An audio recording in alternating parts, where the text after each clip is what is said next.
de vida, emprego e desemprego, cesta básica, tarifas públicas, salário mínimo. Agora, na Brasil Atual, a análise do DIEESE. E nós vamos fazer contato agora com o diretor técnico do DIEESE, Fausto Augusto Júnior. Bom dia, Fausto. Bom dia, Glauco. Bom dia a todos. Fausto, ontem o Copom, o Comitê de Política Monetária do Banco Central, manteve a taxa básica de juros, a Selic, em 2% na última reunião do ano. Inclusive, a gente comentava ontem aqui, Fausto, a respeito da pressão que sempre existe pelo aumento de juros quando há ali alguma elevação da inflação. Mas, por enquanto, o Copom manteve ali a taxa estável em 2%. Como é que você viu essa decisão, Fausto? A decisão do Copom de manter a taxa básica de juros era uma decisão prevista por quase a maioria dos analistas econômicos, uma vez que era a última reunião do ano, nós ainda estamos com uma economia sob influência aí da pandemia, é uma taxa de crescimento bastante baixa, e ainda a inflação está girando no entorno da meta.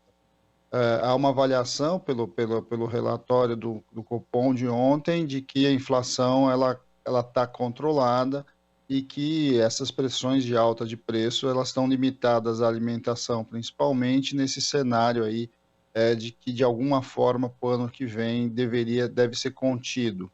É uma decisão bastante importante, uma vez que a economia está bastante fria ainda. Os estímulos econômicos que vêm derivados aí da redução da taxa de juros, da manutenção de uma taxa de juros em patamar negativo, né, ou seja, abaixo da taxa de inflação, contribui para que o investimento retorne, em especial nas diversas áreas aí impulsionadas pela taxa, por exemplo, a construção civil e outros que de alguma forma coloquem a questão para frente. O que deixa em dúvida ainda para o próximo ano é como é que essa trajetória de inflação vai se consolidar, ou seja, se a inflação futura, de fato, ela vai se estabilizar. Isso tem a ver muito, neste momento, com a questão internacional, com a questão em especial também da desvalorização do real. Se a desvalorização do real ela vai se manter ou se ela vai reduzir, um indicador começa a apontar que a taxa de câmbio ela está voltando aos patamares mais próximos aos R$ 5, e isso pode indicar, sim, uma pressão de inflação muito menor. Agora, a manutenção da taxa de juros também é bastante importante na curva da dívida pública, uma vez que a taxa de juros remunera, de certo modo, os títulos públicos que colocam em questão aí o para frente.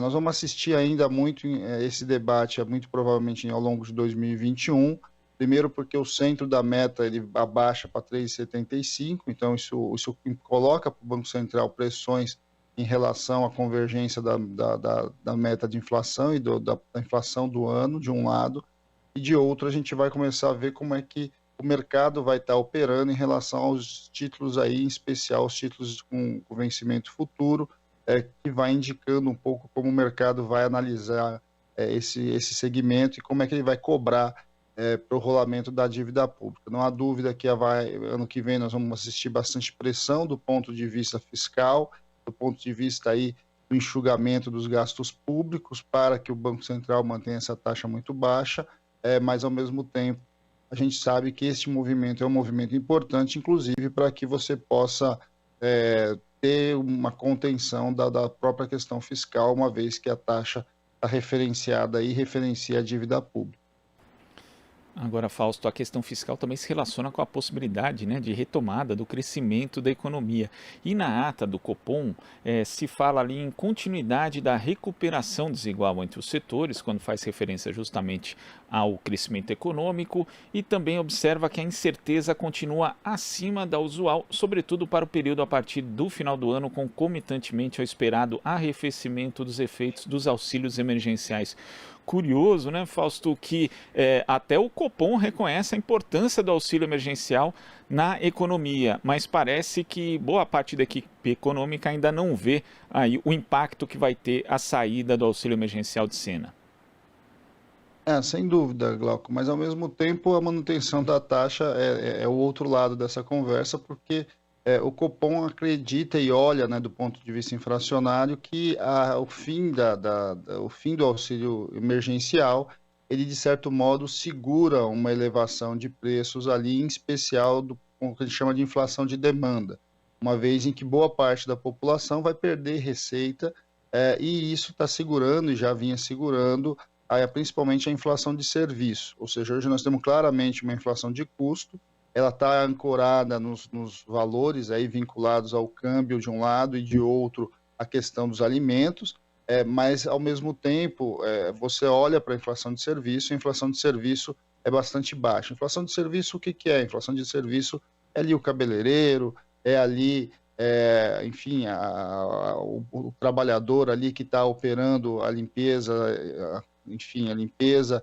e outros setores vinculados a esse setor, ou seja, é basicamente mão de obra, né? Basicamente os trabalhadores que foram bastante afetados pela pandemia e que, de certo modo, tiveram auxílio emergencial como uma figura bastante importante para a sua sobrevivência.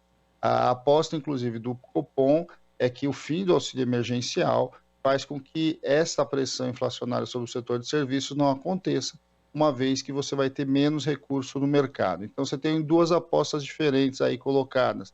Você retira recursos do mercado, em especial aí por conta do fim do auxílio emergencial, e mantém uma taxa de juros baixas, apostando que o setor privado, de certo modo, vai colocar recursos por conta da taxa que está bastante baixa, ou seja, em vez de ele alocar recursos na dívida pública, ele coloca recursos na economia real. Nós temos que saber e ver como é que isso vai se comportar ano que vem, em especial a hora que de fato o auxílio emergencial deixar de existir e que esse conjunto bastante grande de famílias deixa de ter recursos. E até que ponto a gente vai conseguir manter aí uma taxa de crescimento e principalmente geração de emprego e renda que venha substituir isso. Nós temos insistido e a questão aí da economia está longe de voltar à sua normalidade, em especial para setores mais pobres, e que o auxílio emergencial é fundamental. A redução a manutenção da taxa de juros, ela contribui para o sistema minimamente voltar a investir, mas por outro lado o investimento tem que estar vinculado à expectativa, e a expectativa está vinculada a como é que o governo em especial vai atuar no que vem em relação a construir aí a perspectiva ao longo de 2021. Algo que este governo é bastante efêmero, hora você tem uma decisão, hora você tem outra, e deixa aí o conjunto dos atores econômicos com bastante insegurança, e a gente vai observar de fato até que ponto o setor privado vai de fato caminhar para o investimento. Agora, quando as pessoas veem em geral a questão dos juros baixos, né, elas já pensam justamente na questão do acesso ao crédito, né, tanto as pessoas físicas quanto pessoas jurídicas, pequenas, médias, microempresas aí com muitas dificuldades na pandemia, mas isso ainda não se resolveu, Fausto. Quando a gente vê, por exemplo, dados de outubro, observa inclusive que o chamado spread bancário, a diferença do quanto os bancos pagam pelos recursos e quanto cobram dos clientes, subiu de 21,2 pontos percentuais para 21,5. Isso aqui com os dados do mês de outubro. Ou seja, esse crédito ainda não está chegando com mais facilidade, apesar do cenário econômico de crise que a gente vive, Fausto. Bem, esse é um problema na economia brasileira. Quer dizer, mesmo quando você tem uma taxa básica de juros bastante baixa, essa relação com o crédito e essa relação com os juros na ponta, ela não se efetiva.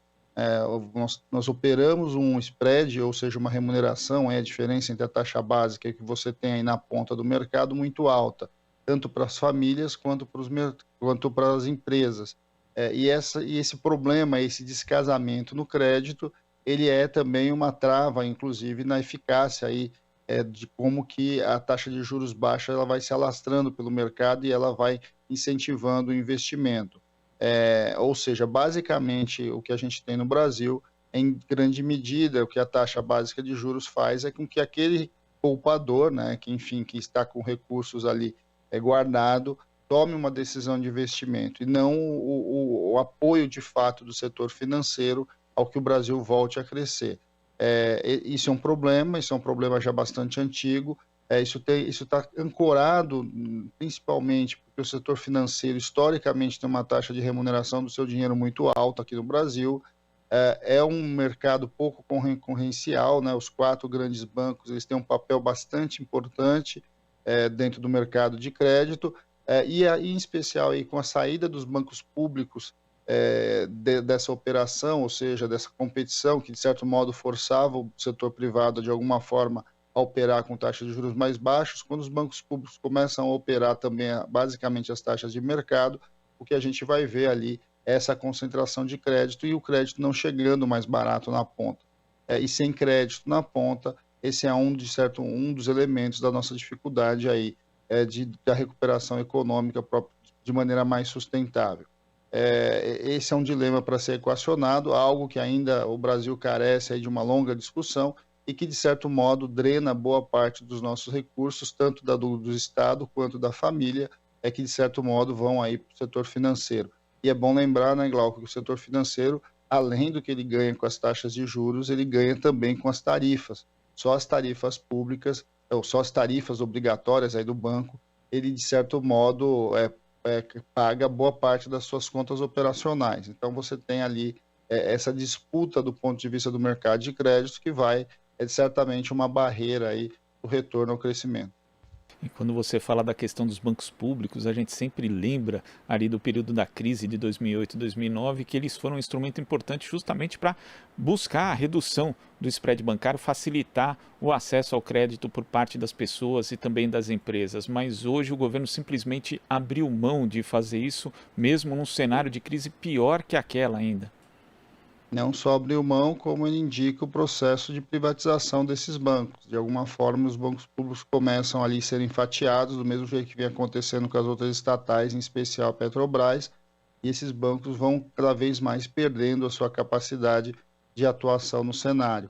Esta ideia de que o Estado tem que sair num cenário tão concentrado, que é o caso do sistema bancário brasileiro, é algo bastante ruim, uma vez que as ferramentas que os bancos públicos têm são ferramentas que chegam para a economia real. A Caixa Econômica Federal tem um papel fundamental ali no setor imobiliário, no setor de habitação e construção civil, e o Banco do Brasil é o principal agente financiador aí da agricultura e da agricultura familiar. Quando você olha para esses dois grandes mercados, eles têm condições diferenciadas exatamente porque os bancos públicos atuam de maneira muito efetiva nesses dois mercados. E quando a gente olha para os outros setores em que os bancos o setor privado predomina, a gente vê o tamanho do spread e a gente vê essa dificuldade de você liberar recursos. Pensar o futuro e pensar o crescimento passa por a gente minimamente enfrentar essa questão de liberar recursos para quem precisa e não concentrar de novo crédito para aqueles que não precisam e de alguma forma você mais uma vez continuar o processo de concentração de renda. Não há saída para o Brasil do ponto de vista do crescimento econômico se ele não enfrentar a questão do mercado financeiro e de crédito e de outro a questão da concentração de renda. Tá certo, Fausto, muito obrigado pela sua participação aqui no Jornal Brasil Atual e até a próxima. Até a próxima, Glauco. Bom dia a todos. Bom dia. Conversamos aqui com o diretor técnico do Diese, Fausto Augusto Júnior.